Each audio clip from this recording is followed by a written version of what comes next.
Have you been thinking about improving processes in your business? Sounds like a lot of work. I know you're probably thinking, man, I don't have time for that. I barely have time to have dinner with my family. Well, today we're going to talk about how to make improvements or improve less and get better results. Are you ready?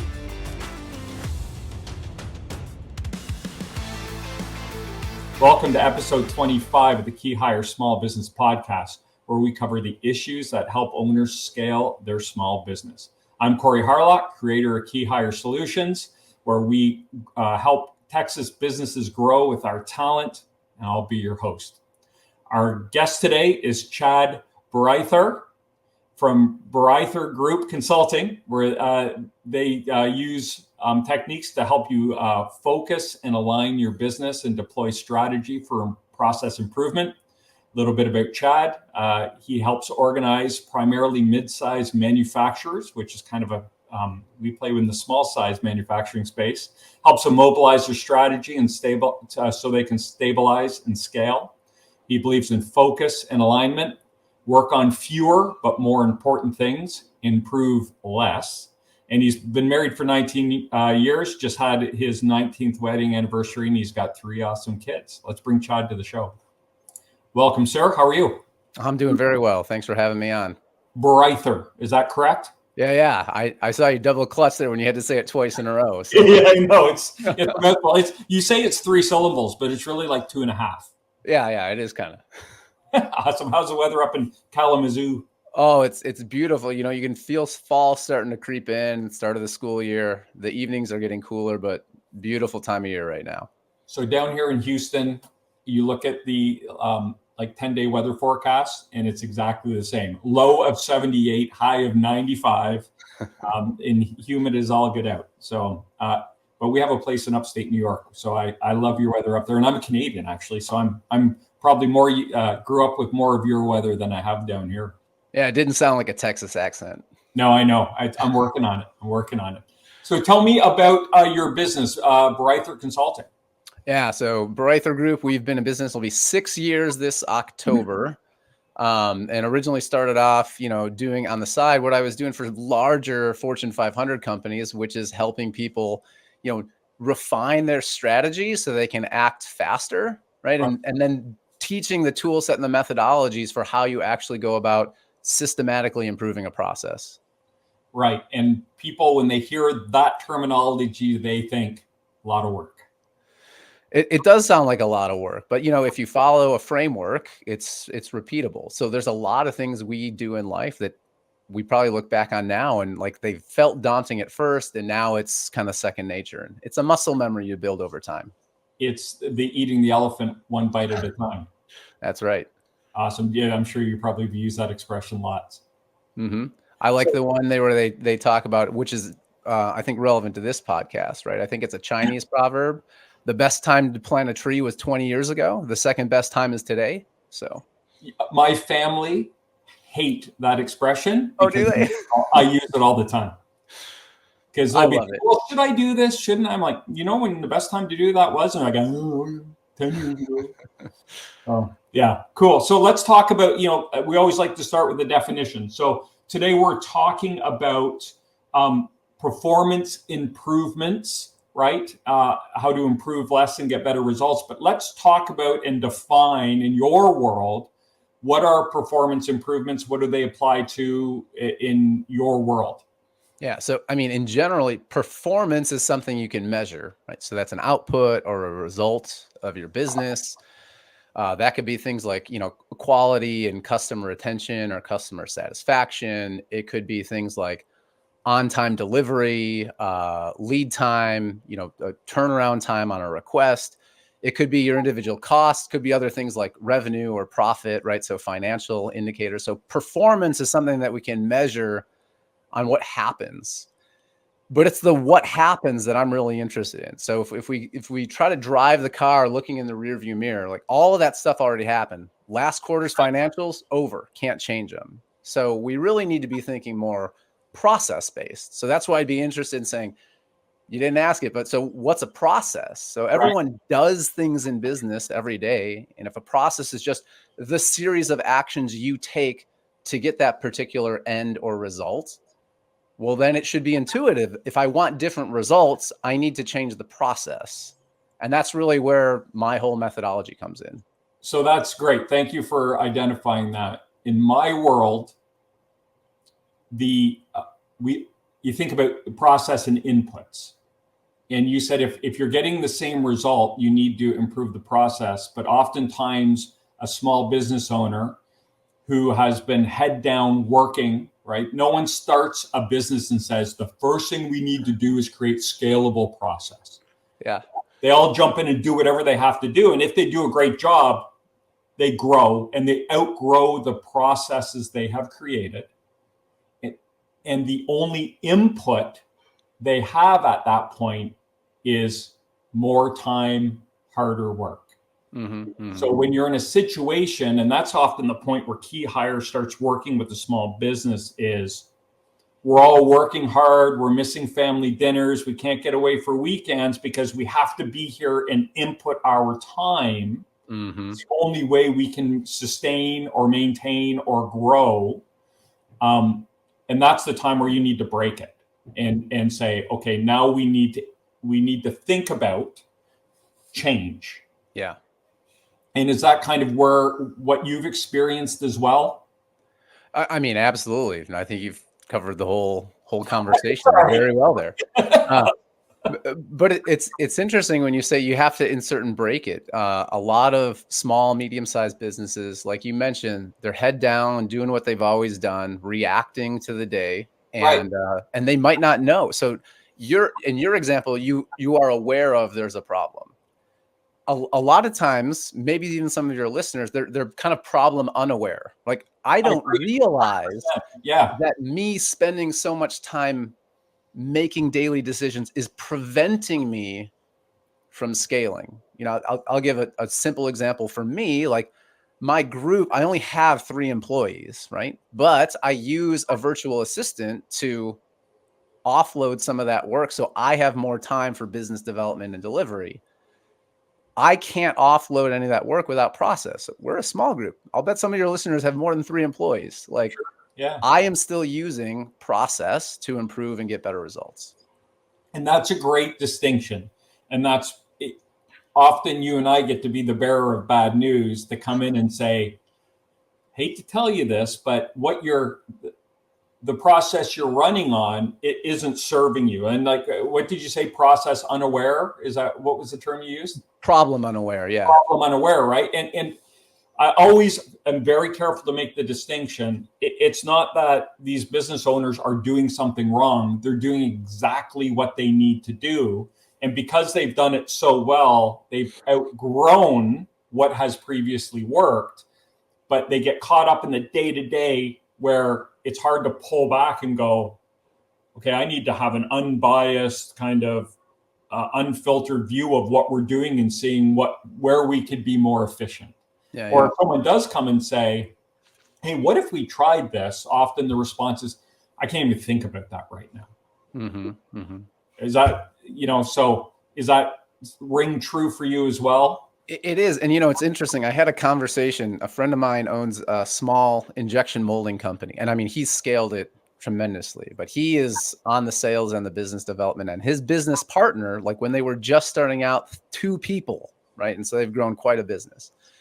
His one business partner, founder of the company, is more of the technologist, right? He understands the machines, the setup, the tooling, things like that. Didn't want to get involved in like operations management and strategy. So when they talked about bringing on additional work, he actually brought on work above him. Like, I mean, that's something for your listeners to think about too. It doesn't mean I need to take myself out of what I love doing. You can still own the company. Yeah. But who is going to run that portion of the business that is not getting enough attention? And that takes a ton of humility, man. Good for them. That's incredible. Cool. So let's talk about some of, we've danced around it a bit, but let's maybe get specific on what are some of the biggest mistakes you've seen in terms of, and we'll put this around on people trying to improve, spending too much time trying to improve more instead of spending their time improving less. And maybe let's make that distinction. That would be an important distinction to make. Yeah. Yeah. So you mentioned one already, which is there's this perception that I have to work harder or I have to work faster. And that's wrong. In traditional industrial engineering, right, is like looking at the work and saying, how can we do the work faster? But you're trying to compress like the valuable part of the process. Oftentimes where we're losing is between handoffs, decision makings, things that we've done incorrectly. So we really need to think about how are failures occurring and how do I design my process so I don't do that? Don't waste my time. It doesn't necessarily mean I need to work harder or faster. Because if your performance, if your results are a result of the process and output of the process, just thinking like it doesn't necessarily mean I need to work faster to scale the business. It just means I need to do it right and I need to do it the same. So if I bring on help and I'm going to deploy to a different service territory, maybe a different city or franchise, like I then need the same customer experience, which I get through process. So the first thing is we're not saying scale is all, work faster, work harder, grind it out. In the vein of improve less, what I often see is we're trying to do too many things. And I saw this at small companies. And when I was working as a corporate employee in large Fortune 500s, of you have a strategy of here's everything I want to do this year. And then maybe 20% of it gets done because we're just too diffuse in our thinking. And this takes a lot of discipline as a leader of the company and owner of the company. Strategy is not like hedging your bets and doing a little bit of everything and then the next shiny object that comes. If we really go back to starting off with performance, saying, what do I want to see change? So maybe one of your listeners is struggling with just top line revenue. Good, stop there. Cool. Top line revenue. And then break down and say, where are we at today? Where do we need to be, want to be, et cetera? We're only going to focus on processes that support that until we figure it out. Then we can pivot to something else. I'm not saying you still don't troubleshoot problems in the business, but when you think about changing things, when you think about documenting your processes and improving, like let's stay focused. I mean, how much better to stay focused, one goal, get that done in 90 days than have 5 goals and get 2 of them done in a year. It doesn't make sense to me. And I've seen, regardless of the scale of the corporation, like it happens that when you're trying to do too many things, you get wrapped up in the strategy. You think, well, we've got all year to do it. Things don't happen. I get tied up in the business. So stay focused, pick one thing, and then build out the processes that are enabling or maybe preventing you from growing that. Which kind of leads me to the third mistake I see often is Can I just jump in there? Yeah, of course. So many cool things. And I will remember I told you my housekeepers were just starting to vacuum outside my door. They're making a guest appearance there through my office window. So I think what I heard you say was sometimes companies will have lots of initiatives and they'll start and they'll all kind of fizzle because they think, well, we got time. And then they get to the end of the year and they're like, well, we didn't really achieve anything.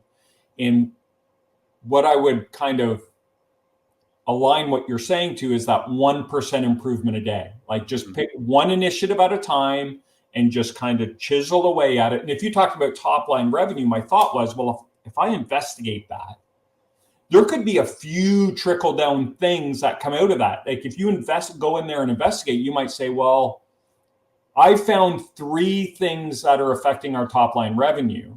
So then would the strategy be kind of around what is the biggest constraint, right? And we'll use that as the term, but what is the biggest and easiest thing to solve right now? Or how would you attack it if you said top line revenue, investigate, and it's not just one thing. There's more than one thing there. How do you attack that as a problem? Yeah. So we need to look at, so what are the requirements that deliver revenue, right? So, and I don't know in your particular.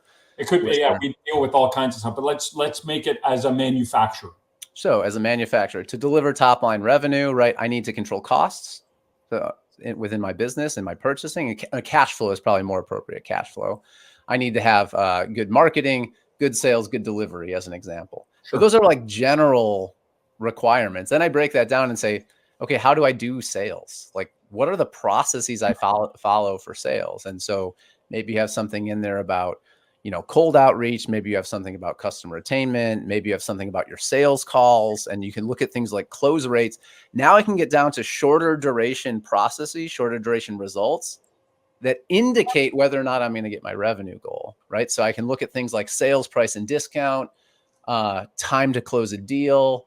And if I start looking at those and say, like if I could close deals faster, hypothetically, right, I would generate more revenue. Great. So let's look at that as a process. If I can look at the process that leads up to that, and you can find out like where we're losing time and experiment with changing the process. So how we do sales, then I can see, does it affect close rate? And then it should impact your revenue number. When we don't have any defined process, we're subject to things like you have tribal knowledge, like Corey just knows how to do it really well. And if Corey's not here, it's not going to go really well. Or you have process tweaking where like you just have experts in the business and they're changing little things. I've seen this in manufacturing, actually, like on the floor, experts that know the machine. So they're tweaking the dials a little bit here and there. And so you get outputs that like no one can replicate, right? Or you have kind of this spray and pray approach where like, we're going to fix a bunch of stuff and hope it fixes. Or this is very common in like marketing and sales. Like a bunch of collateral goes out and we hope it adds up to something. But what's the process? Right. So then we can narrow down and saying, do I have a process? If not, let's like just write it down. Just get us a napkin and say, what's the steps we go through? How do we measure whether or not we did it correctly? Cool. And then where you see a result you don't like is say, great, how do we change that? Talk to your folks doing sales. Talk to your customers directly. Talk to those prospects that said no and get a little bit of feedback. But now like that all takes time, right? So I know you talked in your intro, like people are worried about not having time. And that's why I say focus on one thing, because I can't do that detailed of analysis in a small business on 10 strategic objectives. So you say it's Thursday. What's the most important thing for me to focus on today? Revenue. Right. Yeah. It's Friday. And what's my contribution? My contribution is time to close. Cool. Like I know with clarity what I'm supposed to be focusing on.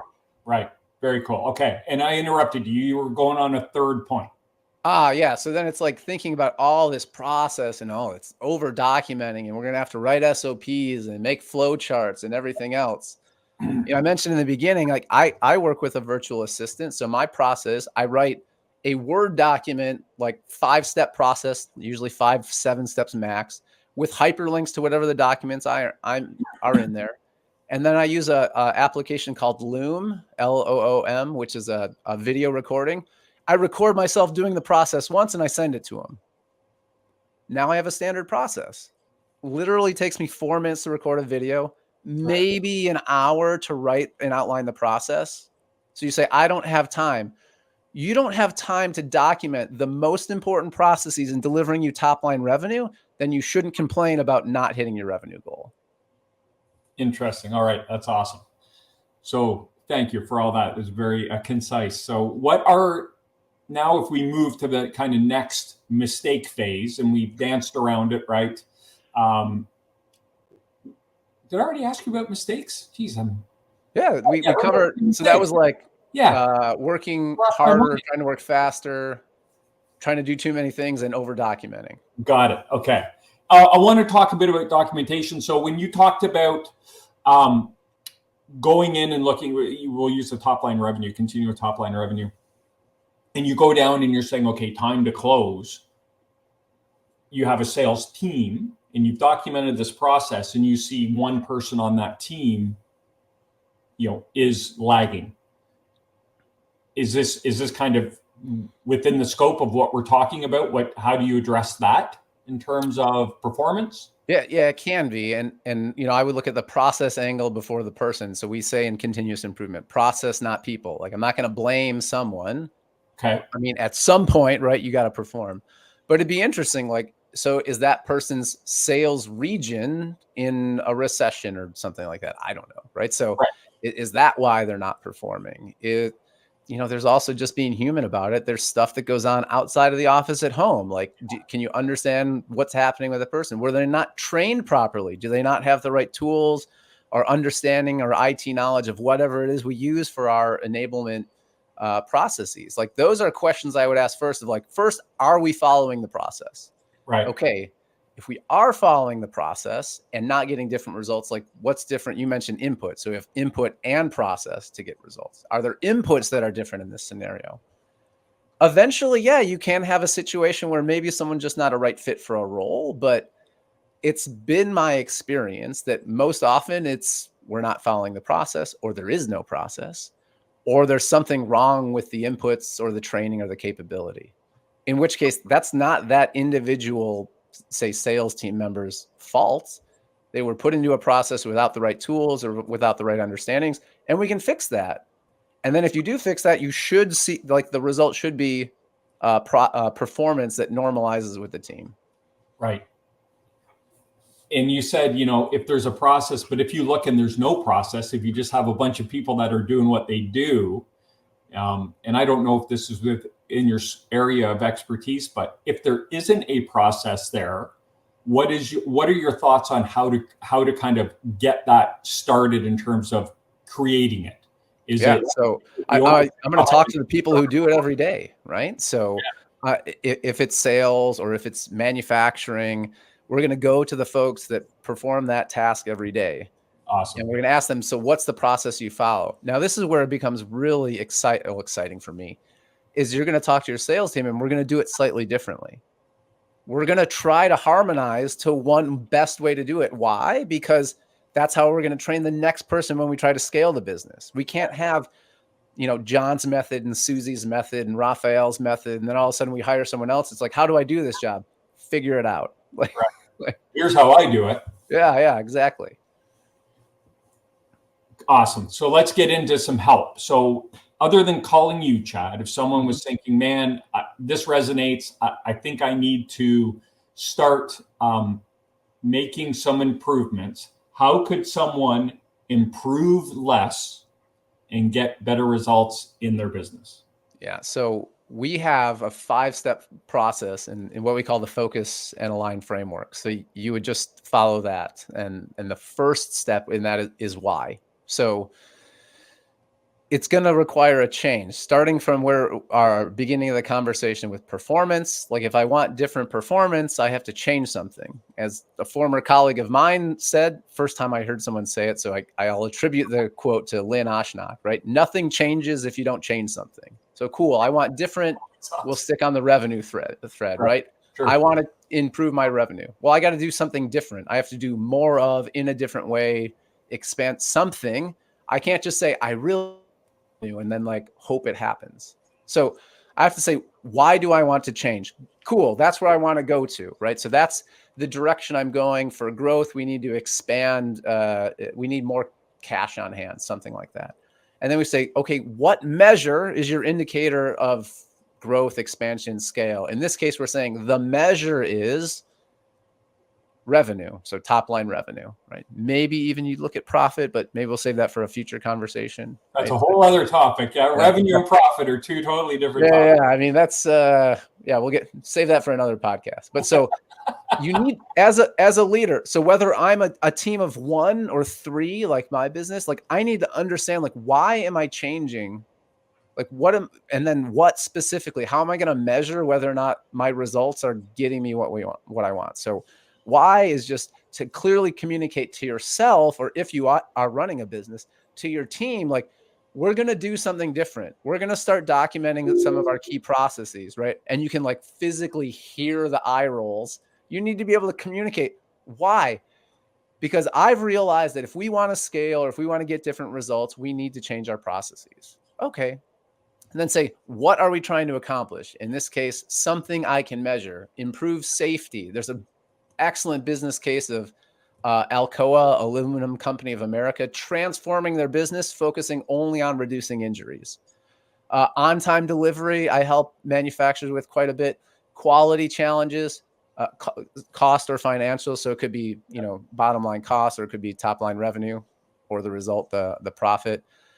And something I can measure in one of those categories that says, how will I know we're making progress? That's the what. So now I can clearly communicate either to myself or my team why we're doing this and what we expect to get different. Right. The third step is where we get the team involved in saying how. So let's take this example of revenue and the sales team. So how can we do better? Like, what is getting in the way of us delivering more top line, something like that? And they'll come at you with the answers of everything that's not working. Fantastic. And you get a line on like, which of these have no process defined today, where we can experiment with changing the way we do it and seeing whether or not we get different results. Can I add? I just have a couple quick questions there. So the how, what I heard was it's not the business owner sitting behind the desk saying, this is how we're going to do it. The other side of the how is, my feeling is it could be scary for a business owner or leader to ask a sales team, how can we do better? Because a lot of fingers could get pointed at them for being the problem. And so talk to me about those 2 points. Yeah, well, I thank you for bringing up that first point. Absolutely, right? This is not relying on, the lone sage in his ivory tower saying this is how we're going to expand sales. But we use specifically a technique. It's called a KPI, key performance indicator tree. Yep. And we actually map that out and say, so our revenue is a result of what? And we have the requirements. And we mentioned one of those. So sales. And then we say, sales, what are the processes that we follow? So we break it down into this tree structure of linkage of, KPI, requirements, process, and then underneath process, we have metrics and controls. So how do I measure that process? And how do I know I'm doing it correctly? And so we map that out. And basically we look at it with the team and say, okay, where does the process not exist at all? That's a good place to start and just say, because we've already decided we're focused on revenue. So we're not changing the whole business just within this. If that's the most important thing for the business to go after, where do we have zero process? That's probably a good place to start. Then as businesses I work with get more mature, you say, I have a process, but my metric, right, how I measure that process is not performing. We use the scenario of time to close. So it's taking too many days or weeks to close a deal. Gotcha. So now I can say I have a process, but the process level performance isn't where I want to be. And then the last thing can be, do we have any controls in place? So this is where the team now needs to say, based upon what we know in the business, what we believe affects revenue, get that sales team and say, where do we need to harmonize our processes so we're selling the same? Where does it not exist today? Where are we underperforming? And where are the controls insufficient? The controls, capabilities, tools insufficient. And you don't fix everything, right? Improve less is like you get the team to align on a couple things. Fix that in 90 days. Did revenue improve? Are you seeing any movement? Yes or no? Pick the next 2 or 3 things to fix. So I have another question. So you go to the team and you have some, as salespeople can be, proud salespeople who each, maybe you have 2 in there who think they are the best salesperson and they have different techniques and styles.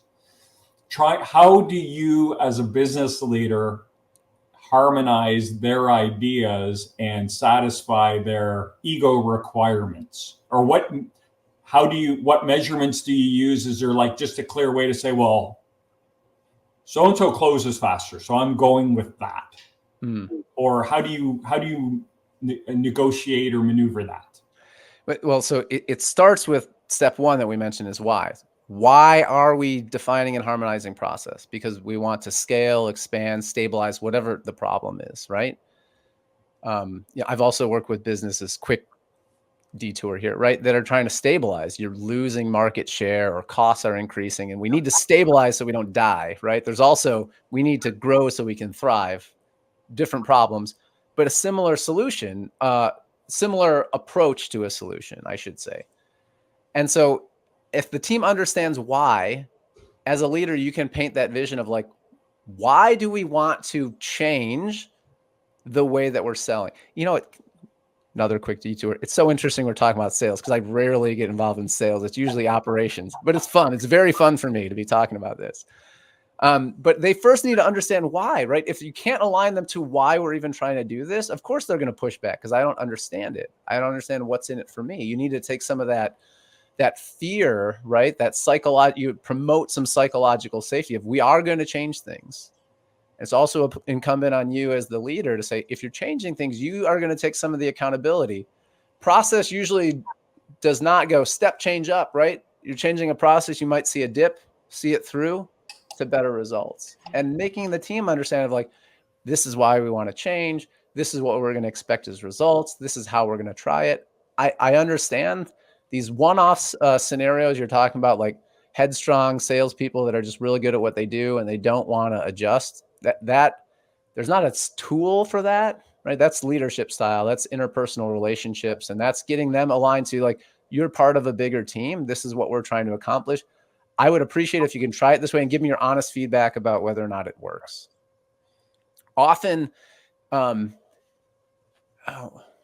forget what the phrase is. It's something along the lines of like, people don't resist change, they resist being changed. So if they have no agency, no autonomy in it, like if we go back to, this is why we want to change. This is objectively how we're going to measure if we're doing better. So faster time to close and top line revenue. We're going to try it this way for 90 days. If we are not improving on these metrics, we'll go back, right? Or we'll try something else. Right. Like, could you get your sales force, that one sales rep or whatever, to try something different for 3 months? Sometimes you get Simon Sinek calls them the high performing assholes, right? He said, if you ever want to know who they are, just ask everyone in the company. They'll all point to the same person. And that's a whole other issue that's beyond the scope of this conversation. So I cut you off at point 3.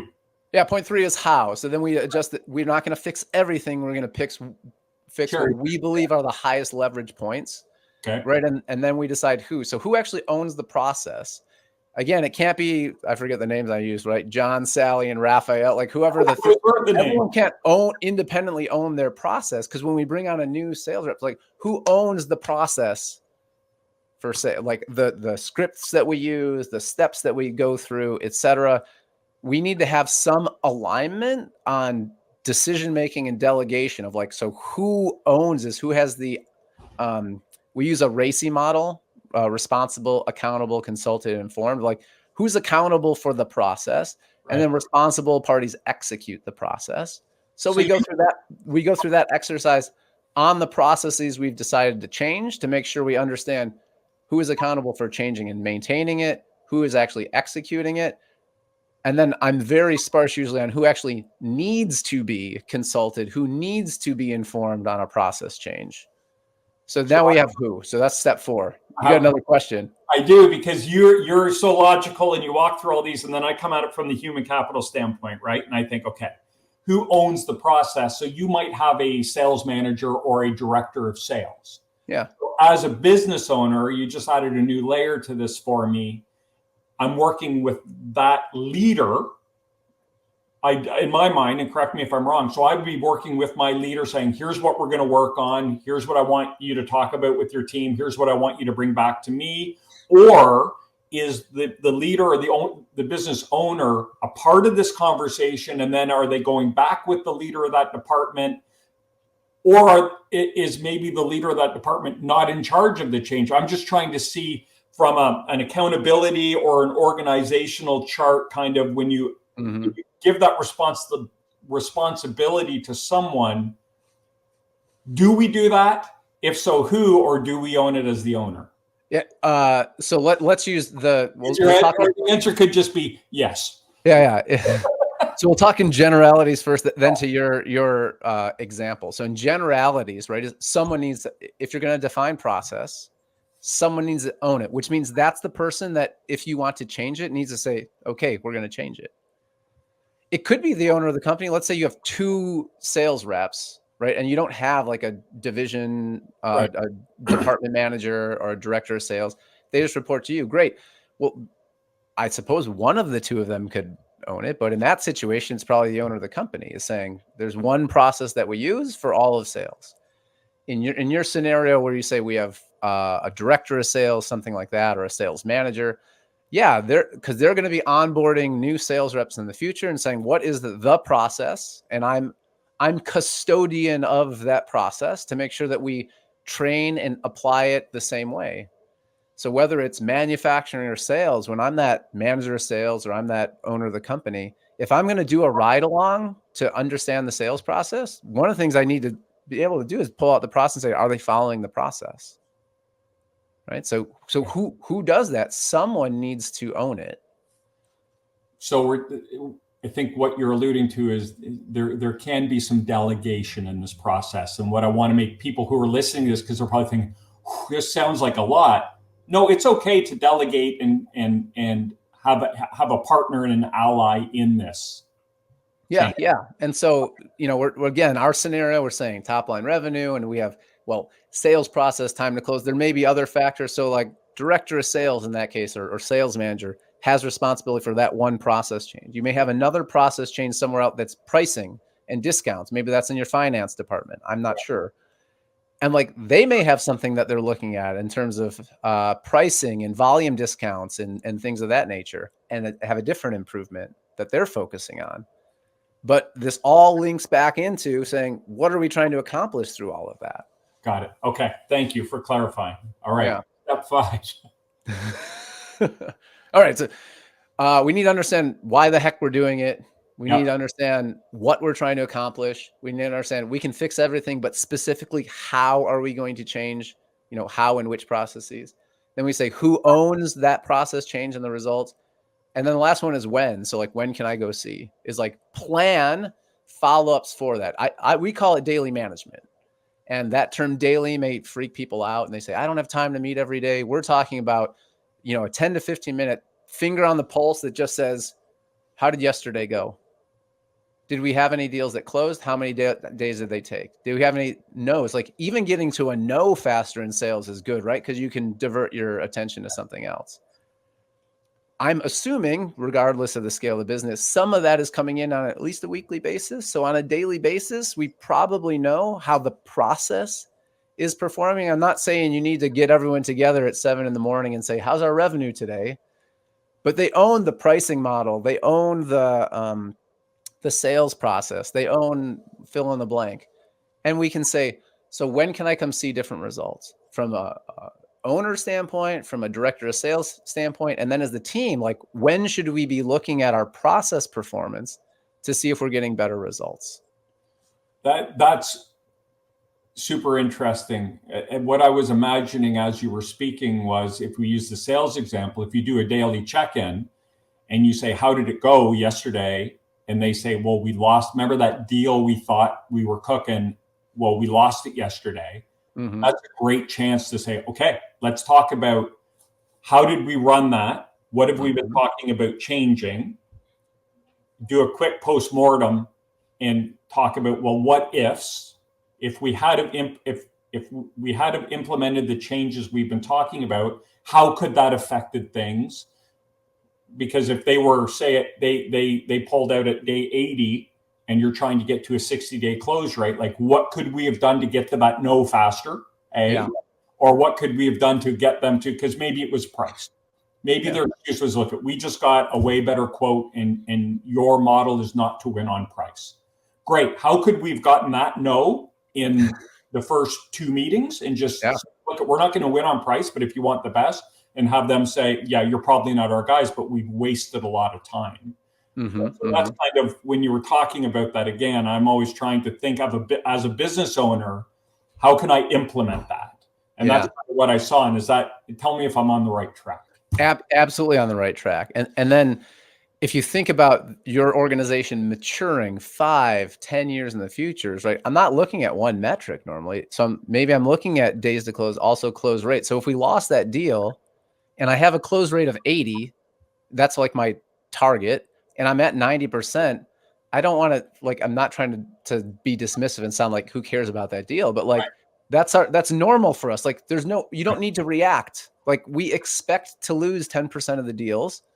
So that's still within threshold and we're fine. Move on. And maybe there were an outlier client that we've never done business with and they always say no, or so let's not spend all those calories like trying to fix something that ain't broken. That's back to the improve less. Like if I know what my expected close rate is, or I know my days to close, or I know my threshold discount, and all those are green, like next. Like, don't waste any more calories. Like, especially in small business, you don't have the time. That's a great distinction. And you said something else there that's really interesting to think about. So we've been talking specifically on this revenue and the sales cycle. If you discover in your business through all this feedback of like, it was pricing, or, you know, I'll pick one that was a recent engagement of mine. It's lead time. And suddenly you've decided lead time is a competitive advantage. Cool. You know what we're going to work on next quarter? Lead time. Right. Yeah. And then you do the same run, same offense. Okay. What adds up to our lead time? What processes are enabling those? What are our process measures and controls within that? Right. And don't fix everything, but I can guarantee you what you're going to find is like long wait times to make decisions. You can waiting times on shipping or batch release or transportation, and like things that's not you working harder. It's just defining the process.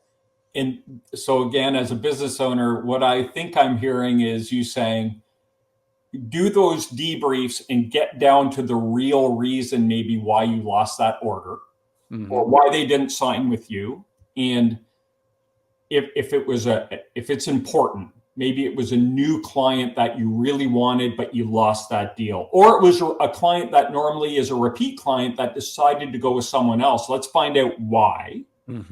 But if it was a client who, or a customer who generally asks you for a quote and then says you've quoted them 50 times and they've never done business with you, like, don't waste time there.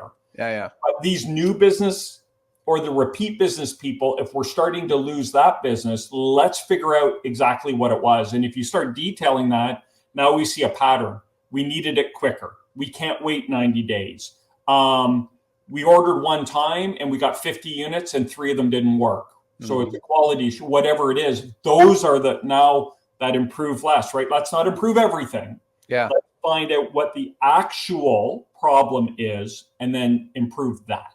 Absolutely. Right. And that comes through defining your process and defining the process measures that we would look at, or else what commonly happens in since we're talking about sales, I'll stay on sales, but in very like strongly sales-led organizations, is you have a very influential rep or manager or director and says, we lost this important client because of lead time, shorten lead time, right? And we react to one piece of data rather than a trend. And then what does that do? So now we have someone off and running on an improvement project, initiative, program, whatever, to shorten lead time. And then the next week we lost because of price. Someone fixed our pricing model. And now we're spinning out like all of this death by random improvement, and we feel paralyzed. Right. Like, stay focused and improve less, and then like make calculated decisions about where I'm going to invest next. That's great. And, you know, the old sales triangle, you can have it fast, you can have it cheap, or you can have quality. Have it now. Yeah. Yeah. And, you know, I think when we talk about manufacturing, I have one client and they say, like, we just won't win on price. We are the most expensive thing on the market, but you'll have it on time and our things never break down. Our systems never break down. And so if someone comes in and say, we lost this on price, we got to do it cheaper, that's not staying true to the differentiating statements or the qualities that you're selling on. And if you just start reacting to things, what I like about what you're saying is we're focused on, get focused on the right thing. So when that noise happens, you can kind of have a look at it and say, is it in the box or is it outside the box? Yeah. And if it's outside the box, you can say, does it belong in the box? And if it doesn't belong in the box, you say, don't worry about it. Yeah. Am I kind of on the right track? Yeah. Yeah. And we only get to that level of discernment, right, about your process if we start saying, okay, why do we need to change? What? Yeah, you got to define the process, first of all. You know, you started out this conversation like, what can they do without calling me? So, I mean, that's the 5-step framework. I interrupted you a ton, so hit me with the 5 again. Yeah. So first is you have to be able to articulate why. Why are we changing? Right. Or investing in process, whatever the change is. The second is what result do we expect to get better? What gap in performance are we trying to close? The third is how. Now let's narrow our focus and get alignment across organizations to how we expect to get better results, which processes we'll invest in. Then we have to articulate who. So who's responsible for that process and the performance? And the last one is when. Then setting a cadence for how often should we check in to monitor the process, not just the end result. Awesome. And if people don't want to call me, that's fine. So last year I wrote this down in a book. And look, it's very skinny. It's because my goal was to write you something that you could read in like a weekend and then start implementing on Monday. So read less so you can improve less. So thank you for bringing it up at the end. I appreciate that. So now let's promote. So if someone's listening to this saying, man, that Chad guy's got his poop together, I want to call him. How do we get in touch with you? Yeah, so I'm most active on LinkedIn. You can reach me out there. I love this stuff, so I'm happy to address any questions like through direct message. That's fine, or email. If you want to check out the book, it's Improve Less. It's available on Amazon. If you go through our company website, you can download the first chapter for free just to see if you're not going to waste your time. So that's two great ways to get in touch. Yeah. We'll drop a link to the book in the liner notes as well. So if people want to have a look at that or order it up, we can do that. Man, this has been great. You've been a good sport. I feel like I've been hammering on you and putting you on the spot a couple of times, but the information was awesome. Thanks so much for your time. Oh, thank you. I love this stuff, if you can't tell. So happy. It's been good. I would, if we ever got together for a beer, it might lead to a couple more just based on the conversation. I've enjoyed it a lot. Yeah. So swing through Kalamazoo on your way to upstate New York next time. Yeah, it's a little bit of a detour, but we'll get there. Awesome, man. Thanks so much. It was awesome. You bet. All right, there you go. Chad Bareither.